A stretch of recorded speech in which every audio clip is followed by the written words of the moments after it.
Imagine, you and your friends decided to spend a weekend at a country house that seemed perfect for relaxing. The place was surrounded by a dense forest, and the chalet, old and full of charm, had a look that promised a peaceful rest. However, what seemed like an idyllic getaway turned out to be something very different. It was a Friday afternoon when you arrived. The sun was beginning to set, creating a soft orange sky behind the trees. The house was more or less as you had imagined, a little old, but with a peculiar charm. The first night was quiet. You cooked a delicious dinner, talked and laughed a lot around the fireplace. However, on the second night, something began to change. As everyone was getting ready to sleep, a strange sound echoed through the house. It was the kind of creaking that seemed to come from the attic. Some thought it could simply be the wood of the house moving, but the feeling of unease began to spread among you. As the night progressed, the sound became more frequent and louder. It sounded like someone was walking around in the attic, with slow, heavy footsteps. You tried to ignore it and go back to sleep, but the feeling that something was wrong was almost palpable. Fear began to grow, but everyone decided it was just their imagination. On the third night, things got worse. The creaking and footsteps in the attic were no longer just noises. It was like someone was trying to communicate.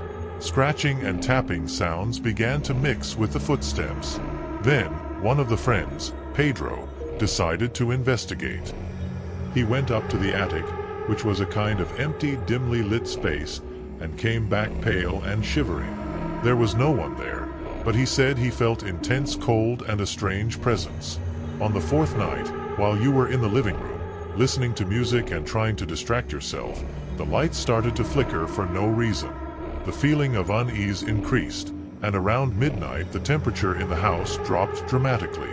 It was like a freezing wind was blowing everywhere, even with all the windows closed. That night you decided you weren't going to sleep. You sat around the table, trying to keep the conversation light, but fear was visible on everyone's faces. Then the worst happened. The sound of a whispering voice began to echo throughout the house. You couldn't understand what it was saying, but it was a low, hoarse voice that seemed to come from everywhere at the same time. At that moment, the fear was so intense that you began to feel disoriented. Each of you was thinking of ways to get out of the house, but there was a feeling that something was keeping you there. The pressure on your chest and the fear that something terrible was about to happen was almost unbearable.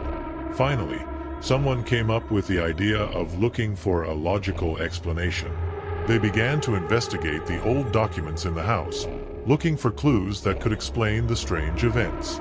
They found an old wooden box hidden in a corner of the attic, which seemed to have been there for many years. Inside the box was an old journal covered in dust and cobwebs. The pages were almost illegible, but I was able to read some parts that spoke of a former resident of the house who had suffered a terrible tragedy. The journal mentions a presence that manifested itself when someone tried to find out what happened in the past. On the fifth night, you decided that the best thing to do was to leave the house and go home. The fear was so great that the idea of staying there any longer seemed unthinkable. As you left the house, the feeling of relief was immediate, but the impact of that experience was profound. They all returned home, but something changed. The feeling of being watched, the sudden fear of old places, and the unease in silent environments have become part of their lives.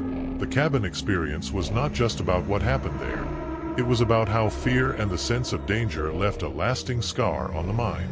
So when you talk about how some experiences mark us, that is what you are trying to explain. It's as if these events leave an internal alarm that keeps ringing, even when we're far from the real danger. Fear becomes a form of protection, a way to avoid going through something so intense again. And that's how stories like this become part of who we are, shaping the way we see the world and reminding us of the scars we carry, even when we're far from what scared us. I hope you liked the story, because the second story is even more chilling. Just don't forget to see if you're already subscribed to the channel so you don't miss any terrifying stories. It was a quiet summer evening when Maddie, a young nanny, arrived at the grand old Miller house. The job seemed simple. Watch little Timmy for a few hours while his parents went out to dinner. Maddie was relieved to have found an easy, well-paying job, and the large, somewhat old house looked lovely. She thought it would be a quiet evening, full of stories and good memories. As she entered, Maddie noticed the peculiar smell hanging in the air, almost like something sour. She tried to ignore it, thinking it might be some forgotten food somewhere. The house was quiet and little Timmy slept peacefully in his crib, unaware of what was coming. The night wore on and Maddie began to feel a little uneasy. Sometimes the wooden floors seemed to creak and the echo of invisible footsteps seemed to follow her movements. She walked through the house, checking each room and trying to convince herself that the noise could simply be the house adjusting to the cold of the night.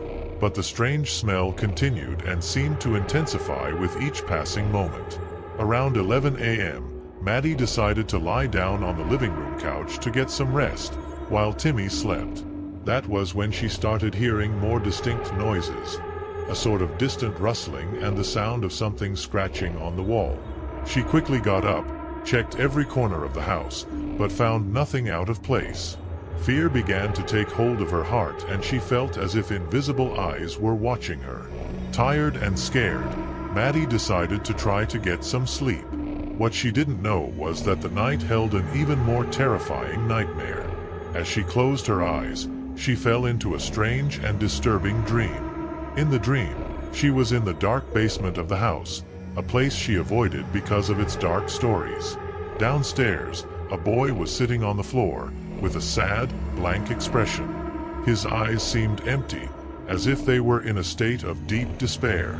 The boy didn't say anything, but his gaze was enough to make Maddie feel a deep fear. She tried to get closer, but her feet were nailed to the ground and the feeling of being watched intensified. Suddenly, the dream turned into a real nightmare.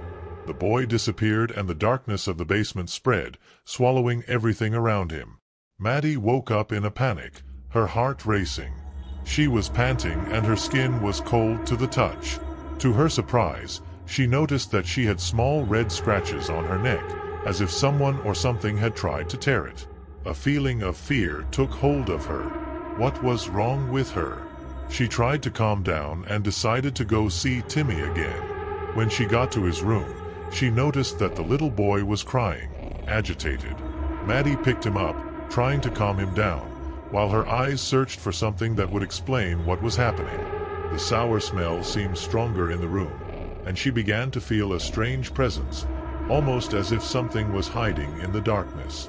The clock in the living room read 2 a.m. when Maddie heard a noise coming from the basement. She hesitated for a moment, but knew she needed to check. With the flashlight shaking in her hands, she walked down the stairs to the basement, each step feeling heavier than the last. As she opened the basement door, a biting cold enveloped her. She tried to light up the room, but the flashlight beam seemed unable to penetrate the deep darkness. The sour smell was now unbearable, and Maddie had a feeling of foreboding. The basement was empty except for a few old boxes and dust-covered furniture. It was then that Maddie heard a low, barely audible whisper coming from a dark corner of the basement. She cautiously approached it, and as she shone a light into the area, she saw an old photo in a broken frame. The photo showed a boy with the same sad look as in the dream. Her eyes widened in terror as she realized that the boy in the photo seemed to be staring directly at her. With her heart racing, Maddie returned to Timmy's room and decided it was time to leave. She picked the boy up, packed her things, and hurried out of the house. Fear accompanied her as she drove out of town, the sour smell still in her nostrils and the feeling of being watched still present. After that night, the Miller house was left alone. Investigations revealed that the boy in the photo was a former resident of the house who had disappeared years before. No one could explain the scratches on Maddie's neck, but the story of the terrifying night spread quickly. Maddie never worked as a babysitter again, and the Miller house became a local legend, known for being a haunted place where the past and present intertwine in terrifying ways. And in every whisper of the night, the sad ghost of the boy continues to haunt those who dare to enter the house. I hope you liked the story, because the third story is even more chilling. Just don't forget to see if you're already subscribed to the channel so you don't miss any terrifying stories. I hope you liked the story. It was Friday night and the town was abuzz about a very special event. The famous Haunted Hill Haunted House, known for its spine-tingling scares and being the terror of everyone who visited. You and your friends were super excited. Anticipation was at an all-time high as you prepared for what looked like a night of pure fun and screams. After hours of waiting in line, the butterflies in my stomach were almost palpable. Time passed slowly and you heard the scary stories of those leaving the house. Some people were pale and shaking, others spoke in whispers about things they saw and heard. Each account seemed more bizarre and terrifying than the last. Finally, it's your turn. The door to the house opened with a creak that seemed straight out of a horror movie. The darkness inside was deep and oppressive. You walked in and the first thing you noticed were the fake spider webs hanging everywhere, gently swaying in the artificial wind. The walls were covered in shadows that seemed to move almost independently, creating a play of light and shadow that made every step seem more eerie. The path was filled with narrow hallways, and each room had a different theme. There was one room that looked like a cemetery, with tombstones and graves, and another that looked like an abandoned asylum, with old furniture and a sense of abandonment that made the place seem even more sinister. With every dark corner, the feeling of something else lurking grew, as if the house itself was alive and breathing. You were laughing and scared by the costumed actors, who appeared at unexpected moments to cause scares. But then something started to change. Amidst the noise and chaos of the impersonations, you began to realize that the presence of something truly disturbing was becoming apparent. It was a subtle movement, almost imperceptible at first. Footsteps that didn't belong to the actors could be heard, and shadows could be seen moving where they shouldn't. The feeling of being watched became even more intense. The atmosphere, which had previously been filled with laughter and shouts, began to fill with palpable tension. Suddenly, one of his friends, Pedro, screamed. He had seen a tall, shadowy figure that seemed to move slowly behind one of the walls. The figure did not look like an actor, but rather someone real, with a strange look and behavior that did not match the rest of the attraction. You tried to ignore it, thinking it was part of the show, but the situation quickly escalated. The figure began to appear in several different places, always watching from afar. And then, the strangest thing happened. The figure approached you, moving with an eerie calm and a fixed gaze that seemed to penetrate straight into your soul. Fear began to spread among the group. The feeling that the house had become a real place of danger caused the laughter to transform into screams of panic. You decided it was time to leave, and the exit seemed further away than ever. As they ran through the halls, what was supposed to be a maze of scares and surprises turned into a desperate race to escape something that seemed very real. Every shadow, every noise seemed amplified, and you were completely immersed in a nightmare. Finally, when you left the house, the feeling of relief was immediate, but the image of the shadowy figure was still etched in everyone's minds. You tried to talk about what had happened, but it was difficult to understand exactly what you had experienced. The house's management was alerted, but no one knew anything that wasn't part of the show.